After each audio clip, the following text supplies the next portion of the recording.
vais juste dire quelques mots complémentaires et un peu aussi pour réagir à ce que vous avez dit, et puis présenter en quelques mots l'atelier technique de soi, qui est donc une initiative interne à Ars Industrialis que certains d'entre vous connaissent.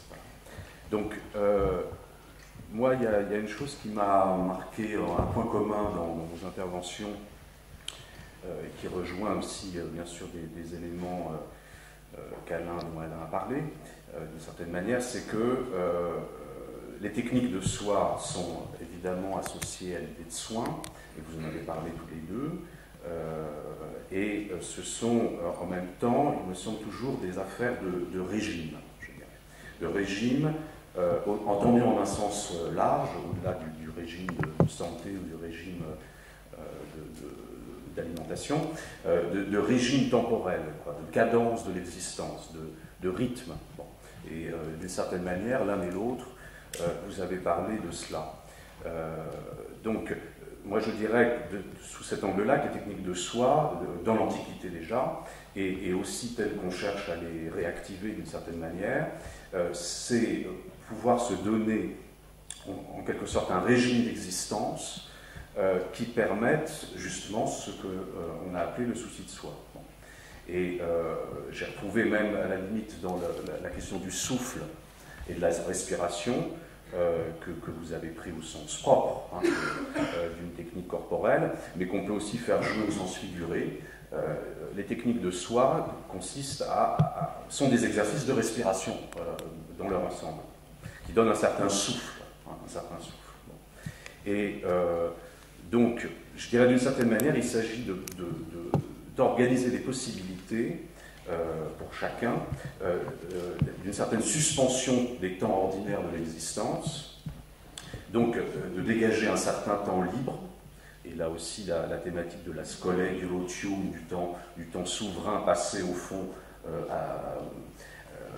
en quelque sorte un temps pour rien, un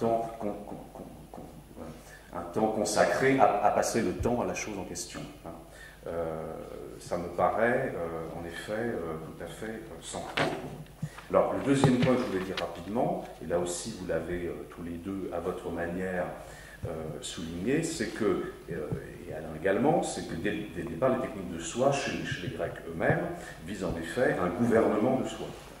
Un gouvernement de soi, et c'est là qu'on croise bien sûr la question de la liberté, de l'émancipation, ça c'était d'autres termes, et par en quelque sorte antithèse, le lien avec la question des addictions, des dépendances en général.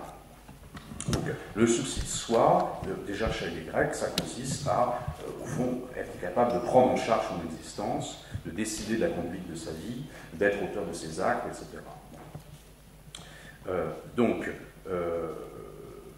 troisième et dernier point, ça aussi c'était rappelé par Alain et par Romain Renucci, c'est que le rapport avec l'époque contemporaine pour nous, c'est que le capitalisme consumériste, au fond, a consisté à décharger les individus de leur existence, c'est-à-dire à décider de leur régime d'existence, à leur place, à définir par l'industrie des régimes d'existence collectifs, individuels, et à priver en quelque sorte les individus de la charge d'avoir les définir eux-mêmes.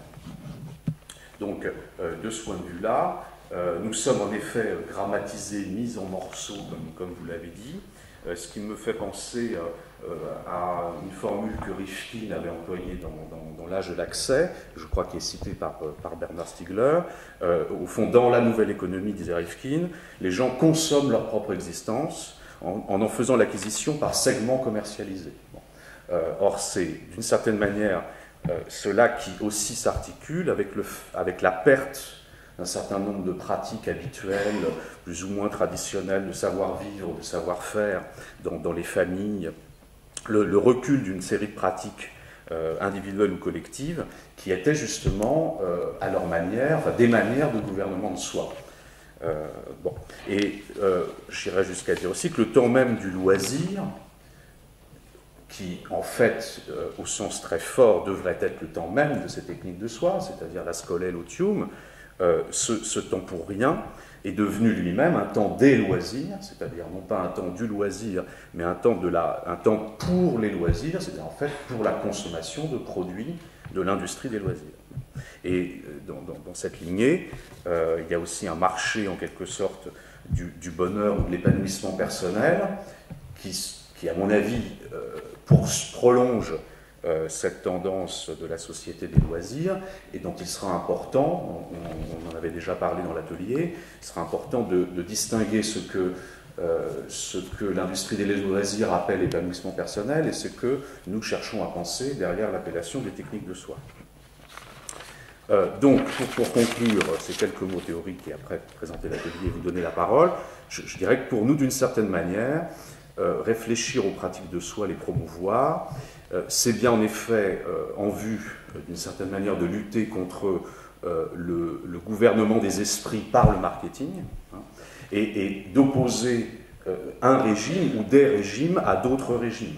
Hein, opposer une discipline et un gouvernement, qui serait un gouvernement, disons, autonome, à des gouvernements ou des disciplines hétéronomes telles qu'elles se sont développées. Voilà. Bon, alors, pour en revenir maintenant à l'atelier, donc au sein d'Ars Industrialis, nous avons décidé de lancer ce que nous avons appelé un atelier, justement pour indiquer déjà par le terme même qu'il s'agit à la fois d'études et d'expériences, dans une dimension à la fois théorique et pratique. Cet atelier est ouvert d'abord aux adhérents d'Ars Industrialis, l'idée étant d'en faire justement une sorte de lieu, de groupe de travail possible pour les adhérents autour de certaines thématiques, en l'occurrence techniques de soi. Donc le but de cet atelier, très rapidement, c'est un effort de définition, de caractérisation des techniques de soi en partant de l'Antiquité, mais en s'intéressant à l'époque contemporaine, dans une perspective pharmacologique. Comparaison donc dans le temps et dans l'espace, je dirais, entre les différents types d'exercices spirituels, ou ce qui pourrait sembler être des exercices spirituels aussi bien en Occident qu'en Orient, en Asie, etc. Et aussi sans doute sur le versant critique, essayer de mieux cerner ce qui distingue les techniques de soi de ce que j'appelais tout à l'heure l'épanouissement personnel ou le marché de l'épanouissement personnel.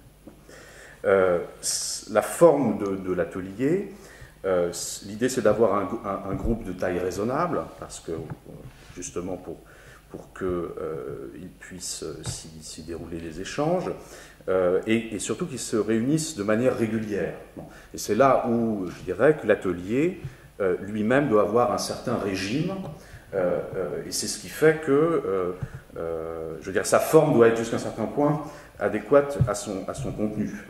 Donc, un groupe de taille raisonnable qui cherche à réfléchir sur les techniques de soi, mais aussi jusqu'à un certain point à en faire l'expérience. Alors, expérience et équilibre, là, je ne sais pas, mais en tout cas, à pratiquer autant qu'il est possible des pratiques de soi.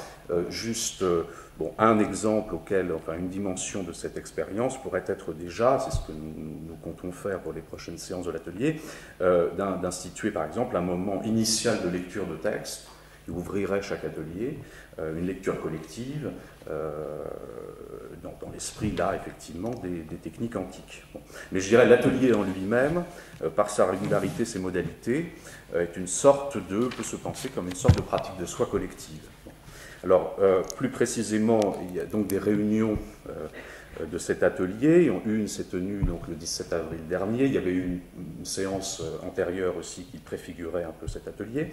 Et la prochaine réunion, qui n'est pas encore fixée, mais devrait être fixée fin septembre, début octobre. Et l'idée, c'est qu'il y en ait plusieurs pendant l'année. D'autre part, cet atelier est accompagné d'un espace sur le site internet, parce qu'il faut aussi en assurer la continuité, je dirais, en dehors des séances.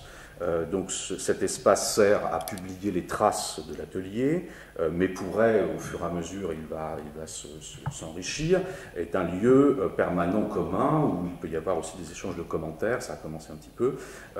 Nous avons également l'idée de constituer peu à peu une bibliothèque de textes autour des questions des techniques de soi. Bon.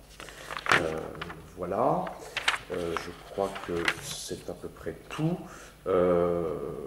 Donc je dirais pour terminer, avant de passer la parole, que donc nous invitons les adhérents d'Ars Industrialis à se manifester s'ils veulent participer à cet atelier de manière régulière, et même éventuellement au-delà des adhérents. Enfin, ça c'est une question qu'il faut encore trancher, mais en tout cas aux adhérents, vous pouvez très bien prendre contact par le biais de la page en question, qui est très facilement accessible sur le site d'Ars Industrialis.